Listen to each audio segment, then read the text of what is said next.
Think you're the only one being pulled in 20 different directions at work? Trust me, you're not alone. Stick around because not only will I help you manage interruptions, but I'll also share some sad but true stories that might make you feel a little better about your own chaos. We've identified over 20 different types of interruptions that occur on a regular basis in many accounting and accounts payable departments, as well as the culprits. We've got some tips for handling each so that you don't inadvertently derail your career when you respond to these interruptions. And since we'd like to lighten the mood a little, where we can, we've got some real life examples. Stick around until the end when we share tips on how to manage interruptions without torpedoing your career. Group number 1, the CFO and other high-level executives. Now, keep in mind that as long as these interruptions aren't frequent, they can be a golden opportunity for you. An example of how every problem presents an opportunity. Since you're not likely to have much one-on-one time with these executives, this is your opportunity to shine.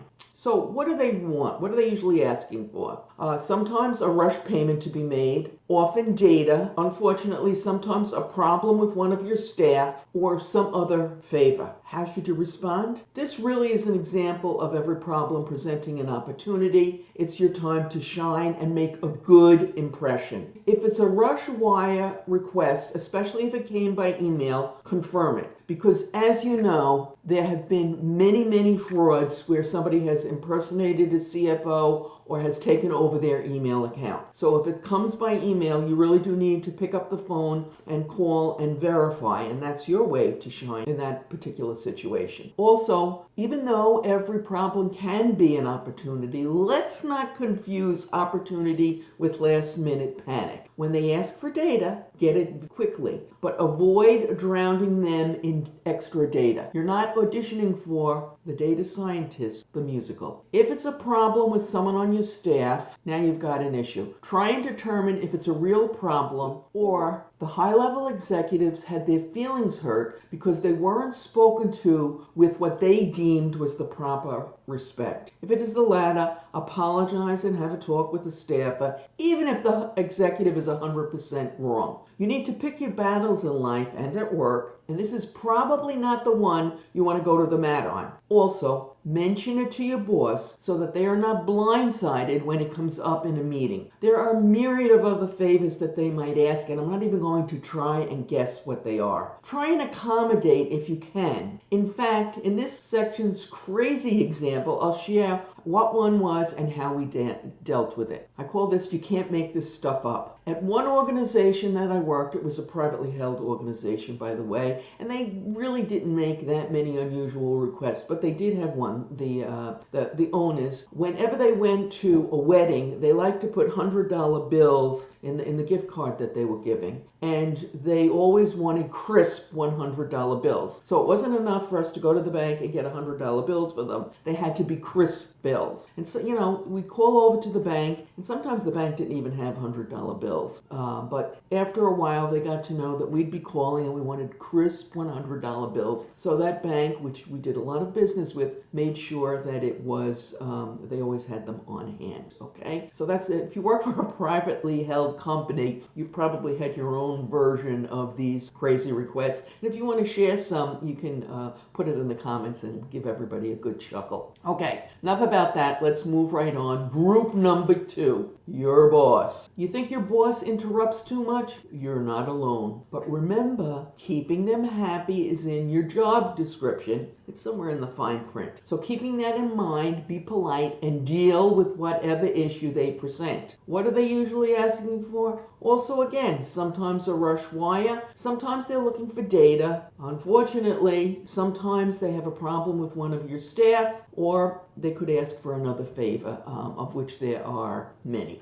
In the category of "you can't make this stuff up," I had one boss who was always willing to take what I call any crap work from other departments. In other words, the stuff that brought no glory and nobody wanted to do, but had to be done. After a while, it became known, oh, if you have this and you want to get rid of it, you're trying to lighten up your staff's work, or, bring it over to Arthur. Why did he do this? He wanted everyone to like him, and he thought that the more people you had working for you and the more work that you had under you, the stronger your position was in the company. By the way, this was definitely not the case at this place. He just became known for his willingness to do and have his staff take on whatever anyone else didn't want to do. Not a good look, by the way, if you're trying to get promoted. How do you respond? Basically respond to these issues, the data, etc., as you would respond to the CFO or other high-level executive, with the exception of the problem with a staff member. On that matter, you have to have an honest conversation in private and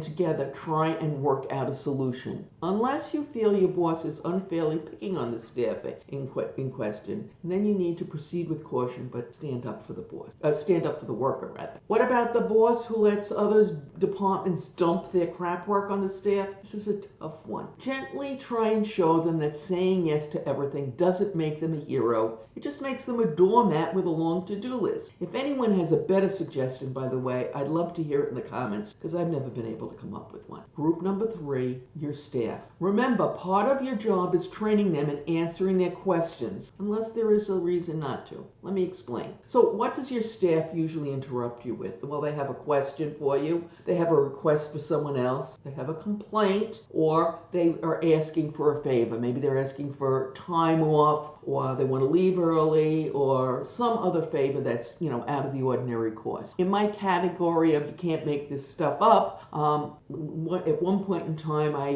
was running the Treasury Department, and our group was responsible for getting checks on signatures. We were putting far too many signatures on paper checks. That's a whole nother story and another video, but we were doing that, and somehow a batch of checks got lost, and there was a lot of finger pointing back and forth. Did we lose it when we were getting the signatures, or did accounts payable lose it when we returned the checks? And since we weren't doing any tracking at that point, we were after that, there was a lot of finger pointing, and it was nobody's fault. These things happen. So all the checks had to be canceled. We had to re-get the backup because the backup was still attached. We had to reissue the check. We had to void the checks. We had to put stop payments. It was a real hassle. Anyway, one day, 6 months after the check disaster had been supposedly resolved, one of my staffers shows up at my door. It's kind of got this sheepish look on her face, and she says, "Guess what I found?" Spoiler alert, you guessed it. It was the checks.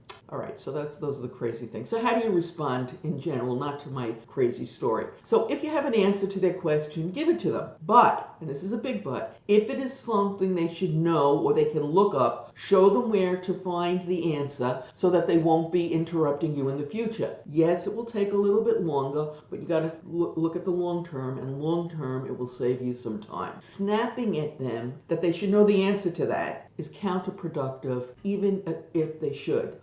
Since when they're asking, clearly they don't. What's more, you don't want them guessing the answer because they come up with the wrong one, or being afraid to ask in the future. You want them to ask if they don't know. Now, there's more to this. If it turns out they are asking for something that turns out it's for someone else, you need to do a little digging. Did they go to that staffer because they are not entitled to that information and they knew that the only way to get it was to go through the lower level employee? In that case, you want to pick up the phone and call that person and politely let them know they still won't be getting the information, and in the future they should come directly to you. They probably won't, but you can try. Now, if it's a complaint, you need to divide these into two groups. The complaints from people who rarely complain and those who are regular complainers. You know who they are. If it's someone who rarely complains, listen closely and try and solve the problem if there is a solution. If they are wrong, and sometimes they will be, try and gently point out the flaws in their arguments. As for the rest, the regular complainers, resist the temptation to start sarcastically say something like, "What now?" And don't feel bad. Everybody has one or two of them. Listen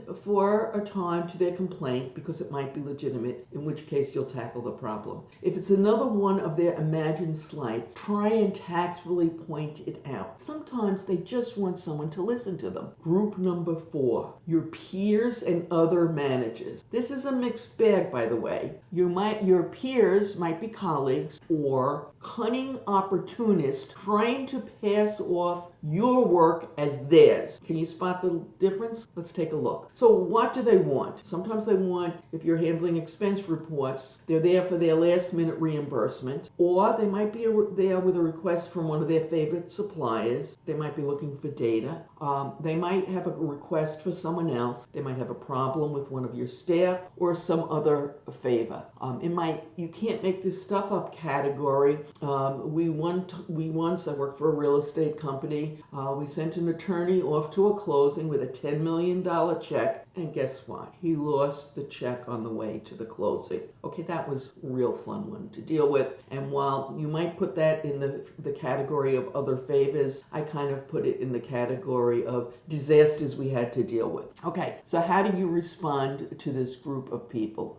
Typically with great patience. The most aggravating of these is the employee who, once again, has waited to the last minute to turn in their expense report and now needs the reimbursement to pay their credit card bill, which inevitably is due tomorrow or even worse today. If this is the first time, or they turned in their expense report on time, but their boss sat on it and didn't approve it, which happens unfortunately, the boss doesn't approve it to the last minute, then you might want to help, okay? But if it's a repeat offender, oh, here comes that guy again, oh yes, another expense report, you might want to take a harsher stance, because sometimes, you have to draw a line in the sand. You've told them, 15 times they've got to get it in by such and such, and they still are not doing it. So you have to just say no. Now, there's one exception to that. If you know that if you say no, the person's going to turn around and trot up to the CFO, and the CFO is going to say, oh, just issue it for him. He won't do it again. And you know that it's going to happen again. Well, go ahead and issue it then, because you're going to end up issuing it, and you don't want to end up with egg on the face. Okay? Now, sometimes the request will be really from one of their suppliers, and you only want to honor that request if it complies with your company policies and or there's a good reason. Too often, suppliers will go to their contacts, for example, to request an early payment because they know accounts payable will turn them down. Don't let them play this game on you. If your payment terms are net 30, they can't call their contact and say, hey, will you pay us in 7 days? The answer is no, you won't, okay? Because remember, you work for the company, not for that supplier. Now, occasionally, after some consultation with management, you may decide to pay them earlier, but don't become known as the person, oh, we'll just go to Jane and she'll do it for us.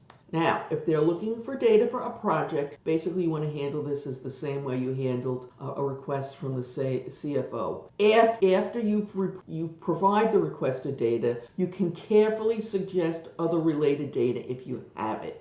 Now, this is just the beginning. If the request is from someone else, proceed carefully. If it's their boss and the boss asks them to get the data from you, that's fine. But otherwise, proceed with care. Handle requests from peers with caution. If they're asking for data, double check why. You don't want your analysis starring in their next big presentation without credit for you. And yes, this happened to me actually twice. And then, of course, there are the times that the interruption has to do with a problem with one of your staff. Listen carefully and then be ready to politely stand behind your person. You need to get their side of the story before taking any action. There's two sides to every story, and most people tell the old joke, there's my side, there's their side and the truth, and both people will feel that way. So just proceed with caution, and of course talk to the person on your staff. Group number 5, suppliers and other outsiders that you regularly deal with. If you work in accounts payable, responding to vendor inquiries is just part of the job. It's kind of a necessary evil. I'm sure a lot of you have different groups like that. Without fail, you need to respond politely, no matter how rude and aggravating or completely out of line their request is. And some suppliers can be really out of line. So what do they typically want? Well, your suppliers will be saying, did you get their invoice? Or when are you going to be paid? why haven't you paid us yet? What did you take that deduction for? Or my least favorite, they have a problem with one of your staffers, or some other favor. Falling in this line, you can't make this stuff up. And it's probably happened to everybody who's listening to this, but one of your employees spoke rudely or insulted one of their suppliers, and now they're upset. So how are you going to respond to all these issues? Well, if it's a routine question regarding invoices and payments, and they need to be answered politely, and they should be answered, okay? And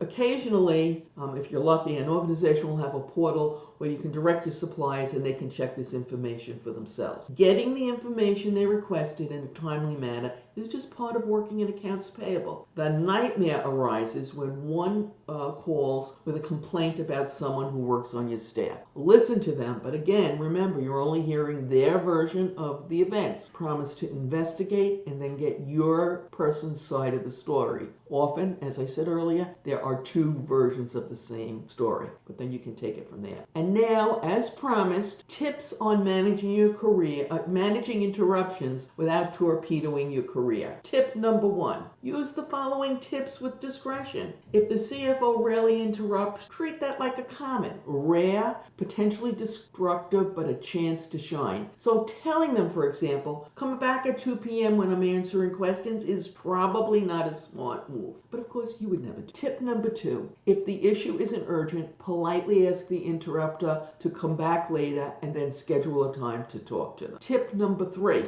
if the interruptions are coming via email or text, don't continually check your email or respond every time your computer or your phone pings that you have a new message. Turn off these email notifications. Your inbox could wait. You're not a contestant on The Amazing Race, the Accounts Payable edition.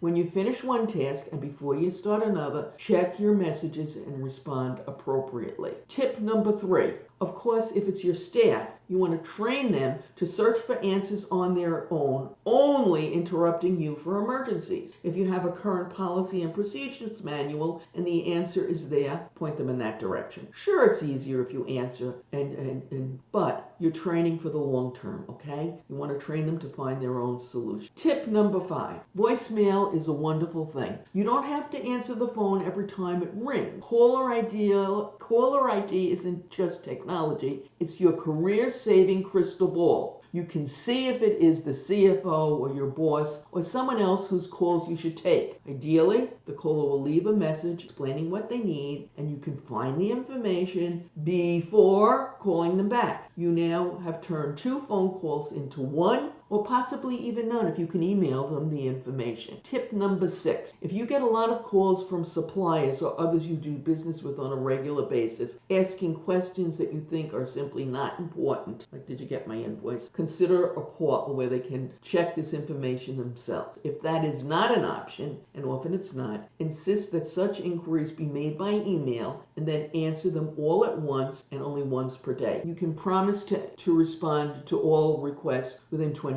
or 48 hours so they don't get too annoyed with you over that policy. Sometimes can ruffle feathers. Now, you'll notice that we had an other favor in every category of interruptions. They can literally be anything, as perhaps you can see from the crazy examples that I shared. That's why sometimes at the end of the day, you feel like you accomplished nothing despite not having had a moment for yourself all day. To see this how this happens in accounts payable, watch A Day in the Life of Accounts Payable. A link has appeared on your YouTube screen and is in the description. Good luck.